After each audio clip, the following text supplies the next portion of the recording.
Hello, BookTube. I've got some boxes of books to show you today. We'll open them together. I'm not worried about food for thought because these are coming from people, ordinary, everyday people. I recently put out the call on this channel for library sale book tribute. Send me pictures, tell me what you're shopping for so that I can squeal for what of it I want. And I think that's what both these are. So the first one is from Janet Throckmorton. Let's see. Let's see what this is. Oh, right on top. Oh, fantastic. Great. All right. Well, the thing right on top is extra good because this is E.M. Forster's A Passage to India in an old Reader's Digest hardcover, which I love. I love these things. They are solidly made. They have original artwork. They have their lovely naked hardcovers like this. Really, really well put together books. And just the other day, the Bean and I were walking. We haven't been able to walk much because it's really hot, and that not only heats up the pavement so that her little tootsies are uncomfortable, but it also overheats her. We're about to get a massive amount of rain and a good deal, probably a week of relief from that heat, but for now we can't go very far. But we did have a recent walk where we passed a little free library, and there was a bright yellow trade paperback of A Passage to India, and I almost considered it, but then I thought, I love the book. I really love it. I don't particularly love the new Penguin Classic. I don't like the big block letters and that big block white banner. I don't like the physical design of the current run of Penguin Classics. That's all. I mean, I still love Penguin Classics, but I have that, but I don't have any other version of this book. And this is perfect. Absolutely perfect. And this will have original artwork. Yeah, there we go. It will have original artwork. Great. Fantastic. Okay, so I don't have to worry about that one that I left in Little Free Library. Oh, okay, great. And this is another Reader's Digest. These are Reader's Digest volumes, but they aren't like, this is not abridged. The typical thumbnail branding for Reader's Digest is that they abridge books, but and I don't know if they still do that. I don't know actually if Reader's Digest is still a going concern. They used to come out with those volumes of 4 abridged books. Most of the readers that I knew decades ago that got those volumes specifically used them not to cheat, as book snobs often said they were trying to do, but rather just to get a taste for what they want to buy. I had an old friend who was extremely bookish, but not snobbish, who used to get Reader's Digest volumes like that in the mail, and he always used to say, it's usually one book out of the 4 that I end up wanting to buy. And I judge it solely on whether or not the excerpt, the abridgment, makes me want to read the whole thing. But these Reader's Digest volumes are not that. They are the whole work, unless they're not. And that's this one. This is Tales from the Arabian Nights, and this is translated by Andrew Lang, and it of course is massively abbreviated, just massively so. So it's got black and white illustrations. I wonder if it has any color. I'm not really familiar with this volume. Yeah, it does have color. Oh, fantastic. So it's got both. Great. All right, so the Reader's Digest Arabian Nights. That's wonderful. Oh boy. Okay, this next one is great. Fantastic. Every time I have, the hardcover is so lovely. It's so stately and solid. And every time I have it, I give it away. This is Doris Kearns Goodwin. This is her famous book, Team of Rivals, about Abraham Lincoln and his cabinet. And it's in this big, solid hardcover. It's a book worth reading and rereading because it's so good. There's the Team of Rivals there. I mean, it's a staple of library book sales, but when I was offered a nice solid hardcover of it, I jumped because it's been a while actually since I read it. This thing came out to a great deal of attention in 2005, so right before I got back into book reviewing. Right when I was in 2005, I was blissfully sailing along, not even thinking that I would get back into book reviewing, and then I did. And then what is the last book in this box? Oh, great. Okay, great. This is a hardcover of James Burke's book, Connections.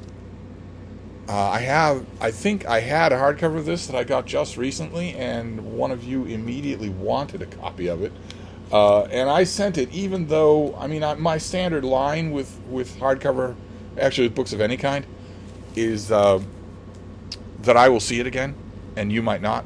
I encounter a lot more used books than most people do, so why shouldn't I send it away if you want it? Especially if you're in a used book desert.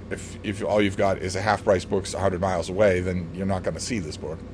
And who wants to trust online merchants? I know I don't. So ordinarily I say that, but when it comes to this, the paperback of this, you will see this. It had a healthy print run. It's an oversized, extremely illustrated book. You've got not only period illustrations, but also contemporary illustrations. There is James Burke, our master explainer. This is him drawing connections between some technological insight or even invention, and it's usually unintended downstream consequences. And it's fascinating. It was the companion book to a miniseries that came out that was also fascinating. And I think, if I remember the last time I talked about this book on BookTube, I believe some people came forward to say that the whole of the miniseries is free on YouTube.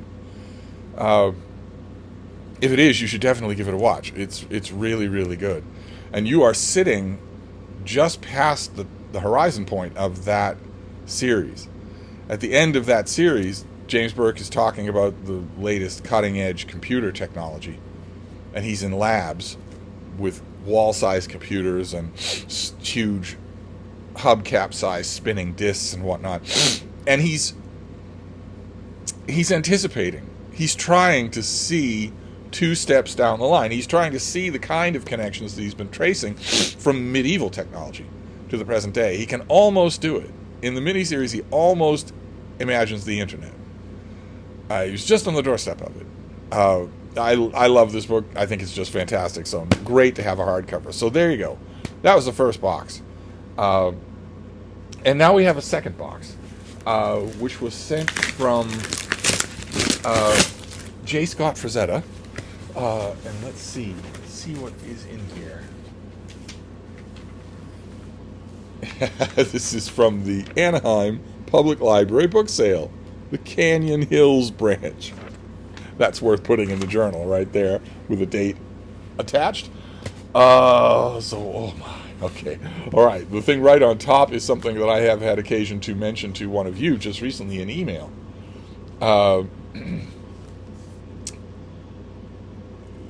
Hang on while I check for a blurb. All right, this is Robert Massey. This is Catherine the Great, his biography of Catherine the Great.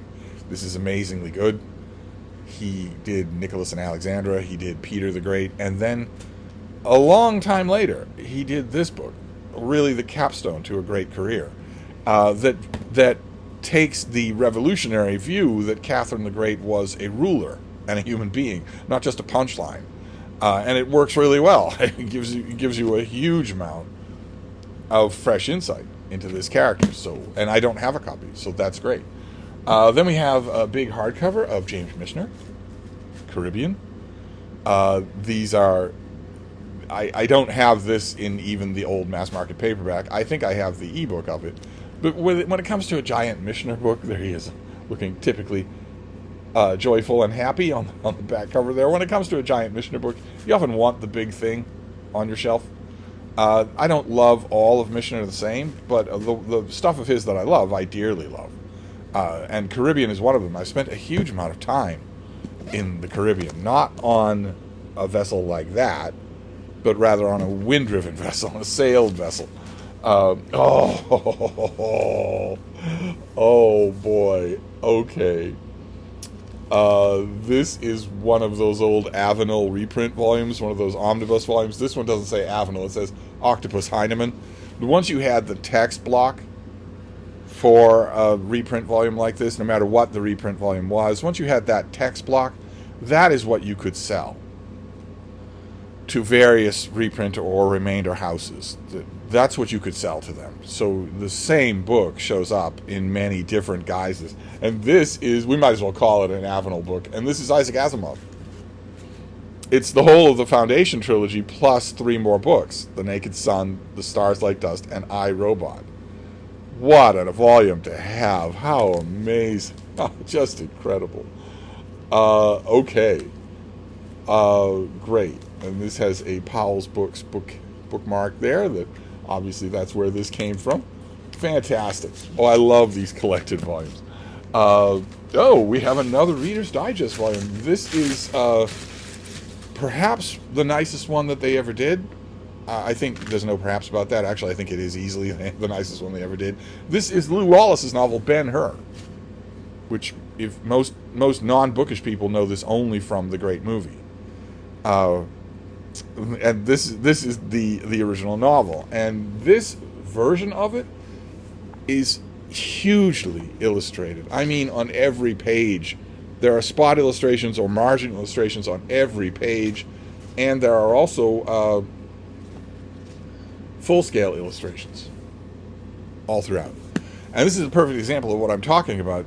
The text of this with those illustrations you can find in many different editions. That is the thing you sell. It's not like Reader's Digest. I don't think it's that Reader's Digest made this. I think they bought it as is with the illustrations. Either way, this is the Ben-Hur volume to have, and it's also wonderful that that Reader's Digest here does this nice silver finish. It just adds wonderful weight to the thing. Fantastic. Okay. What else have we got here? Oh, okay. This is Scott Wiedenthal. This is his book, A World on the Wing, which is not old. Yeah, 2021. I loved this book. I have thought about it a lot. When I saw it in J. Scott Frazetta's importuning email, the pictures that you sent, I knew that immediately that I wanted a copy of it. This is about a marvel of the natural world, a marvel that we take for granted.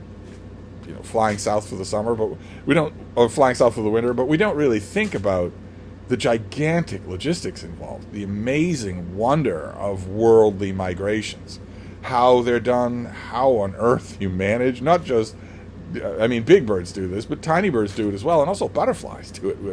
No wherewithal whatsoever, and still they manage to cover thousands of miles and to get where they're going. And Wiedenthal does a great job. Can't remember whether or not I wrote about this book, but if I didn't, I should have. And I'm very happy to have a copy of it now. It's a nature book that I want to keep. Okay, and then we have Fuel for Rocket Summer. But this doesn't feel like... Oh, right. No, this is not. This is more books. It's just they were put in a Mega Stuff Oreo container in order to get my attention. So we have Orbit number 3, edited by Damon Knight. This is an old science fiction anthology. So we have, who do we have here? Richard Wilson, Richard McKenna, Joanna Russ, Gene Wolfe, Doris Pitkin Buck, Kate Wilhelm, Philippe Jose Farmer, James Salas, John Jakes. Okay, so that's that one. And then we have Orbit number 7. I don't remember. Right now, there are a lot of paperback science fiction anthologies at the Brattle Bookshop. I don't remember if Orbits are there. This one has another Kate Wilhelm, April Fool's Day Forever. Has another Gene Wolfe. Has R.A. Lafferty, continued on Next Rock. Has Richard Hill. It has Keith Lawmer, Sonia Dorman, Gardner Dozois, Carol Emshwiller, R.A. Lafferty again, James Salas, Thomas Dish, The Pressure of Time, Gene Wolfe, The Island of Dr. Death, and Other Stories. So there's number 7. Then what? All right, we have an Asimov anthology. This is Before the Golden Age, Book 3. And this collects 12 science fiction classics from the 1930s. This is getting me just a little too late for the first week of Rocket Summer, which was the 1930s. So who is in here that Asimov picked? Stanley Weinbaum, Murray Leinster, Edmund Hamilton, Henry Hassey, Leslie Francis Stone, John Campbell, Edmund Hamilton again, and Isaac Asimov includes himself. John Campbell again, John Clark, and Nat Schachner. Okay, what else is in this Rocket Summer Oreo box?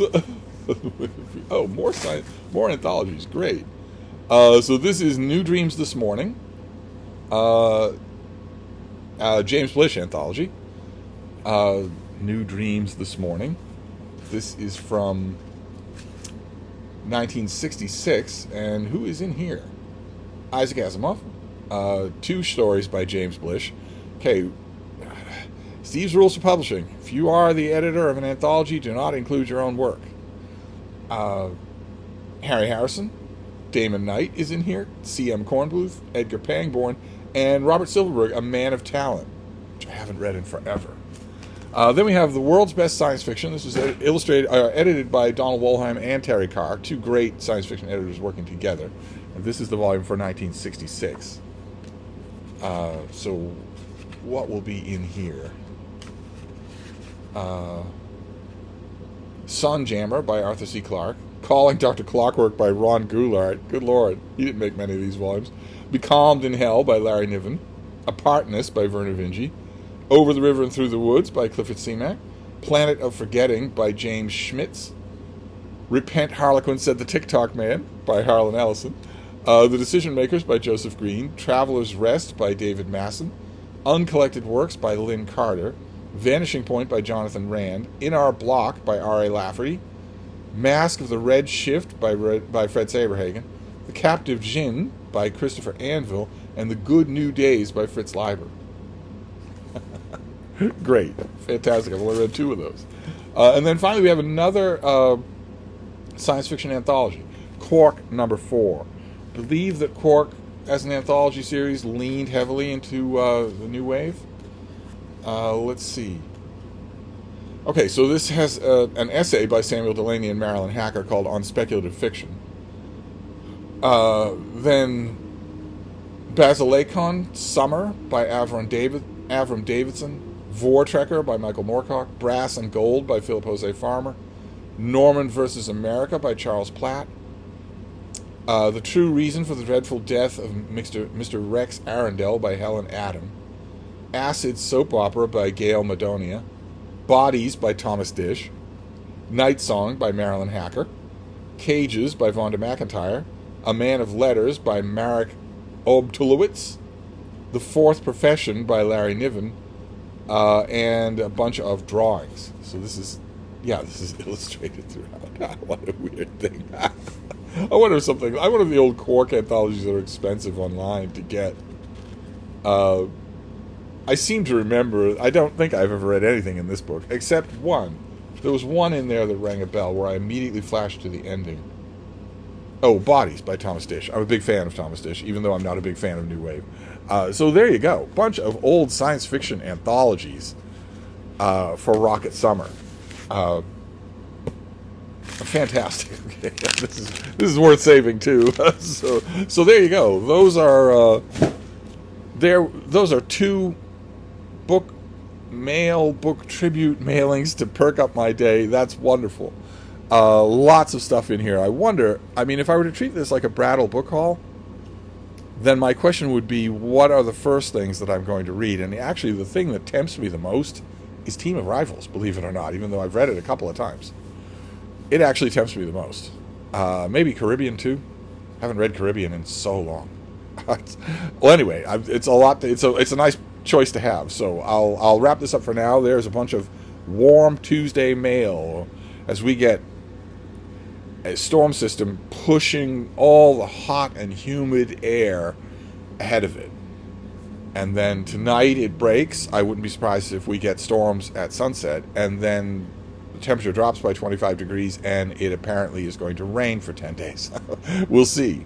We'll see what happens. But right now, that chugging ancient little AC unit works perfectly, keeps this room nice and cool, nice and comfortable for the bean, who would otherwise just sit there panting. It's just when we go outside for walks that it's just another world. It's just a completely another world. Not good for sticking around for her. So having deliveries of books really perks up such a day. So I'll wrap this up for now, but I'll be back. Thank you, BookTube.